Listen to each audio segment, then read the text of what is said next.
Salve galera, bom dia, na verdade quase boa tarde, né? Eu não sei nem que horas são, de tanto que eu tô trabalhando aqui desde que eu acordei. Sei lá se são 11 da manhã, se é meio-dia, né? Enfim, quem estiver assistindo antes, bom dia, quem estiver assistindo depois, boa tarde, não tem problema. Vamos falar aqui sobre uma situação que já rola aí, são duas situações que estão rolando desde a noite de ontem. E aí preferi gravar aqui hoje à tarde para ficar melhor no horário para conversar com vocês, tá legal? Se inscreve aqui no canal, deixa o like, ativa o sininho para você não perder absolutamente nenhuma novidade. Vamos para cima, porque a gente vai falar aqui muito sobre o Botafogo, possibilidades aí de jogadores virem para o Botafogo e jogadores também saírem do Botafogo. A gente pode até falar sobre uma prioridade, né? Não sei se é uma grande coincidência ou se é realmente uma busca que o Botafogo está tendo ali por aquele setor, para uma posição específica em que o Botafogo já tem um titular. E eu acho que o Botafogo deveria estar se preocupando nesse momento mais, né, com posições em que a gente tem lacunas, né, como a lateral direita, o zagueiro pelo lado direito, o gol, enfim, né, são posições que o Botafogo deveria priorizar. Se inscreve aqui no canal, deixa o like, ativa o sininho para você não perder absolutamente nenhuma novidade. O Botafogo tem aí 2 meses até o seu primeiro grande confronto da temporada. Por incompetência própria, o Botafogo não foi para a fase de grupos de maneira direta e logo no início de fevereiro o Botafogo já terá um desafio na pré-Libertadores. O Botafogo na segunda semana de fevereiro vai jogar a pré-Libertadores e lembrando, né, são 2 fases, a segunda e a terceira, né? Então, o Botafogo, portanto, vai ter 4 jogos aí de pré-Libertadores, vai ter que passar, evidentemente, para chegar até a fase de grupos, tá legal? Vamos lá, primeiro de tudo, eu quero falar aqui sobre Marlon Freitas, tá? Marlon Freitas, ele vem sendo sondado e ele vem interessando algumas equipes do futebol brasileiro na primeira divisão, tá? E a primeira a aparecer, eu já sei de alguns outros clubes, mas a primeira a vir à tona, de acordo com o Globo Esporte, foi o Cruzeiro. O Cruzeiro está interessado na contratação do futebol do Marlon Freitas, tá? E monitorou o Botafogo para saber a situação do atleta, certo? É um jogador que ele começa um pouco assim, sem ritmo a temporada. O primeiro turno do Marlon Freitas, quando o Danilo Barbosa tem uma lesão, Danilo Barbosa era titular do Botafogo no início do ano. Aí o Danilo tem uma lesão, o Danilo é um jogador que se lesiona muito, e o Marlon, a partir de um determinado momento, ele vira o titular no lugar do Danilo. E eu diria que sei lá, cara, eu acho que da 8ª rodada até o fim do primeiro turno, o Marlon Freitas, ele é o melhor volante, o melhor primeiro volante do Campeonato Brasileiro. Né? A vontade com a qual ele joga, os desarmes que ele dá, a efetividade nos lançamentos, no passe, na construção, que assim, bola no pé ele tem. Mas o segundo turno foi uma coisa assim, foi uma queda brusca, foi terrível, assim, e até em termos de vontade, tá? Que é o que mais irritou a torcida do Botafogo. Assim, lances e momentos em que bastava esticar uma perna para, no mínimo, atrapalhar o adversário e ele, não ia, né? Então, o famoso arame liso, né? E isso incomodou muita gente, né?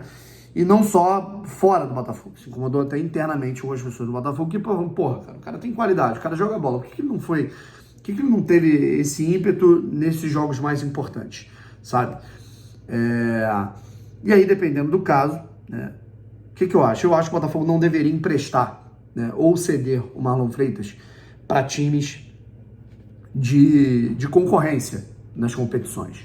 Como é que eu posso dizer? Está falando aí do, sei lá, do Atlético Mineiro, que vai disputar a Libertadores, do Grêmio e tal, mas agora o Cruzeiro que vai disputar a Sul-Americana. Tudo bem que a Sul-Americana o Botafogo pode até ir, mas bate na madeira. A Vitorinha tá passando aqui atrás do vídeo. Manda um abraço pra galera. E aí, não tem problema. Manda um abraço pro pessoal aí do Brown e Fogo, isso não aparece há muito tempo. Abraços. E aí, cara, acho que seria mais interessante, caso ele seja cedido para outro clube, que seja para clubes com pretensões diferentes do Botafogo. O Botafogo deve mirar ali, mais uma vez, briga por Libertadores, mais uma vez, obviamente, vai disputar agora efetivamente a Copa Libertadores, mesmo que seja na fase prévia num primeiro momento, vai tentar ir para as fases finais da Copa do Brasil. Então, vocês entenderam, né? Não tentar, né, ceder jogadores que podem ter potencial para equipes que vão concorrer no mesmo nível do Botafogo na temporada, tá? Mesma situação ano passado, o Botafogo emprestou o Oyama para o Goiás, estava ali disputando o rebaixamento. O Botafogo, num determinado momento, emprestou o Erisson para o São Paulo, que estava numa situação diferente. Então, por aí vai, tá? Vamos lá, gente. Agora eu quero falar aqui sobre o Gabriel Veron, tá?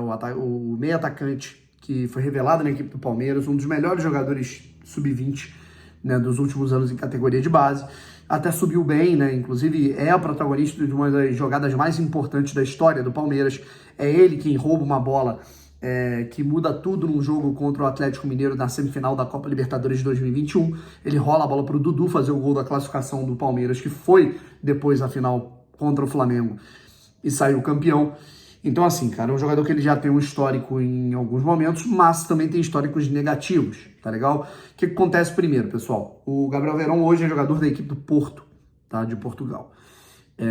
E parece que ele pode ser emprestado, estaria numa lista de empréstimo.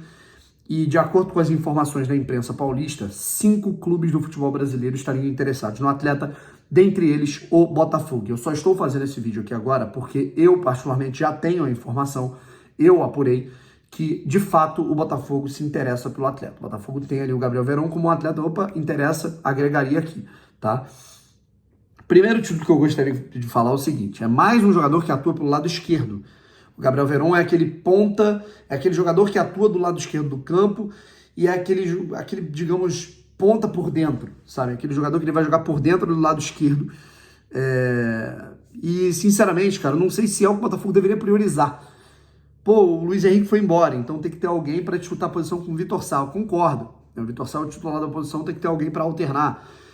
Mas assim, cara, eu acho que o Botafogo deveria olhar com mais carinho para a ponta direita. Eu acho que o Botafogo deveria olhar com mais carinho para a lateral direita. Mas enfim, uma coisa não anula a outra. O Gabriel Veron, ele tem qualidade, eu acho que ele é um jogador muito técnico. Gosto muito do futebol dele, mas ele tem 2 problemas. Primeiro de tudo, que é o mais importante, ele se machuca muito. Tá? Ele tem muitas lesões musculares para um atleta de 20 e poucos anos, sabe? Quando ele tinha 19, 20 anos, ele já era um jogador, né? Eu acompanho muito futebol de base, então eu acompanhava muito ele lá no Palmeiras. Ele já era um jogador que naquela transição base profissional ele tinha lesão de panturrilha, coxa, virilha, o tempo todo. E aí, pô, isso é muito preocupante, porque a gente está falando de um atleta jovem que tem muitas lesões musculares. E isso já me preocupa para um cenário de futebol brasileiro, em que ele vai voltar, em que a gente tem um calendário absolutamente insano e inacreditável, né? E aí a gente tem o segundo fator, né? Que eu acho que com o tempo você pode resolver, mas que são os fatores indisciplinares. O Gabriel Veron, ele foi vendido, embora o Abel Ferreira, inclusive, gostasse dele. O Gabriel Veron, ele foi negociado muito por conta do seu histórico indisciplinar, né? De indisciplina, ele se envolveu ali em momentos porra, foi pego em festa e no dia seguinte tinha treino, véspera de jogo importante. A gente já viu em situações, por exemplo, ele jogando no Porto, veio para o Brasil, foi jogar um desafio de X1, se machucou, aí teve que voltar para o Porto, foi multado, quase foi dispensado. Então, assim, cara, é um cara que ele, porra, não sei se ele já colocou a cabeça no lugar, né? O fato é que ele precisava colocar a cabeça no lugar, mas para mim o mais importante, além disso, né? Porque, enfim, né? Jogador também muito santinho não tem resolvido muito, é o histórico de lesão, sabe? É o que mais me preocupa nesse sentido. Enfim, quero saber a opinião de vocês. E à noite a gente volta com mais informações. Um abraço, tamo junto e fui.